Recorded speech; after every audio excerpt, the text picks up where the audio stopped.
Being born in a middle class or a lower middle class is a big bonus. ಯಾಕೆ bonus? ಯಾಕೆ ರಾಜ bonus?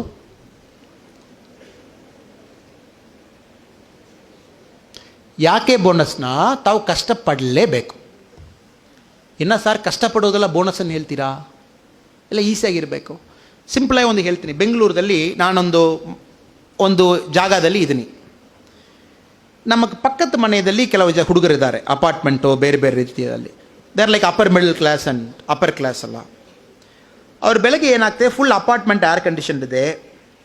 ಅವ್ರ ಅಪಾರ್ಟ್ಮೆಂಟ್ಲಿಂದ outside ಬಂದ ತಕ್ಷಣ car air condition ಇದೆ, A C ಇದೆ. ಕಾರ್ನಲ್ಲಿ ತಗೊಂಡೋಗಿ ಸ್ಕೂಲ್ದಲ್ಲಿ ಬಿಡ್ತಾರೆ, ಸ್ಕೂಲ್ ಎ ಸಿ ಇದೆ. ಆ ಮಗುಕ್ಕೂ ಮೇಲೆ ಚರ್ಮದಲ್ಲಿ ಸನ್ಲೈಟೇ ಬೀಳಲ್ಲ. ಕರೆಕ್ಟ್? ಸನ್ಲೈಟೇ ಬಿಡಲ್ಲ. ಬಿಕಾಸ್ ಸನ್ಲೈಟ್ ಮೇಲೆ ಬೀಳಲಿಕ್ಕೆ ನಾವು ಬಿಡಲ್ಲ. ಸ್ಕೂಲ್ದಲ್ಲಿ ನಾವು ಅಪ್ಲಿಕೇಶನ್ ಫಾರ್ಮ್ ಫಿಲ್ ಮಾಡುವಾಗಲೇ ಹೇಳ್ತೀವಿ, ಎಷ್ಟು ಸರ್ ಫೀಸನು? ಅವ್ನು ಫೀಸ್ ಒಂದು 6 ಲಕ್ಷ ಹೇಳಿದಾವೆ, ನಮಗೊಂದು ಸಮಾಧಾನ. ಅಪ್ಪ 6 ಲಕ್ಷ ಹೇಳ್ತಾರೆ, ಭಾಳ ಸಂತೋಷ, ಒಳ್ಳೆ ಸ್ಕೂಲ್ ಇರಬೇಕು. ಕರೆಕ್ಟ್? ಆಮೇಲೆ ನೆಕ್ಸ್ಟ್, ಸರ್ ಸ್ಕೂಲ್ನಲ್ಲಿ ಎ ಸಿ ಇದೆ ಸರ್? ಎಲ್ಲ ಎ ಸಿ ಇದೆ, ಬಸ್ನಲ್ಲಿ ಎ ಸಿ ಇದೆ, ವ್ಯಾನ್ನಲ್ಲಿ ಎ ಸಿ ಇದೆ, ಕ್ಲಾಸ್ ರೂಮಲ್ಲಿ ಎ ಸಿ ಇದೆ. ಇತ್ತೀಚೆಗೆ ಒಂದು ಸ್ಕೂಲ್ ನೋಡಿದ್ದೀನಿ, ಟಾಯ್ಲೆಟು ಏರ್ ಕಂಡೀಷನ್ ಮಾಡಿದ್ದೀವಿ. ಯಾಕೆನಾ ಗೇಮ್ ಚೇಂಜರ್ನ ಹೇಳ್ತಾರೆ. ನಾವು ಮಾತಾಡುವ ಗೇಮ್ ಚೇಂಜರ್ ಬೇರೆ, ಅವರು ಮಾತಾಡೋ ಗೇಮ್ ಚೇಂಜರ್ ನನ್ನಲ್ಲಿ ಇಷ್ಟು ಫೆಸಿಲಿಟಿ ಇದೆ. ಸೊ ಆ ಮಗು ನಾಳೆ ಇದೆಲ್ಲ ಓದಿಕೊಂಡು ಬೀದಿದಲ್ಲಿ ಬಂದು ಒಂದು ನಾಯಿ ಫೇಸ್ ಮಾಡಲಿಕ್ಕಾಗಲ್ಲ.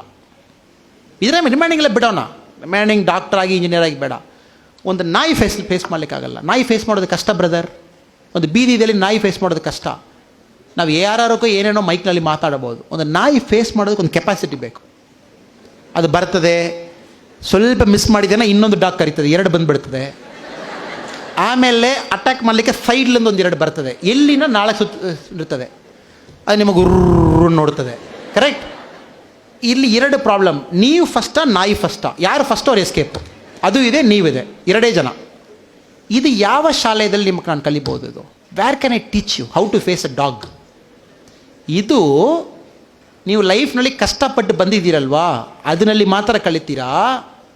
ಯಾವ ನಾಯಿ ಜಾಸ್ತಿ ಬಗಳ್ತದೆ ಆ ನಾಯಿಗೆ ಕೆಪಾಸಿಟಿ ಇಲ್ಲ. ಬಗಳುವ ನಾಯಿ ಯಾವಾಗಲೂ ಕಚ್ಚಲ್ಲ ಅಂತ ಹೇಳ್ತಾರೆ. ಕರೆಕ್ಟ್? ಸೈಲೆಂಟಾಗಿರುವ ನಾಯಿ ಬಂದು ಸೈಡ್ನಲ್ಲಿ ಬಂದು ಕಚ್ಚಿಬಿಟ್ಟು ಹೋಗಿಬಿಡ್ತದೆ.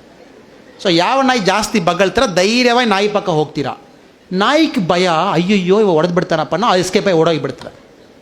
This is teaching of life. ನಾಳೆ ನೀವು IPS ಅಧಿಕಾರಿಯಾಗಿ IAS ಅಧಿಕಾರಿಯಾಗಿ ಮೇಲೆ ಸ್ಟೇಜ್ ಮೇಲೆ ನೋಡಿದ್ವಿ.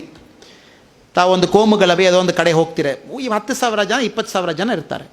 ಅಲ್ಲೆಲ್ಲ ಪ್ಯೂರ್ ಕಾಮನ್ ಸೆನ್ಸ್ನಲ್ಲಿ ನೀವು ಸಾಲ್ವ್ ಮಾಡಬೇಕು. ಏನು ಬಂದು ಬುಕ್ಸು ಏನಿಲ್ಲ.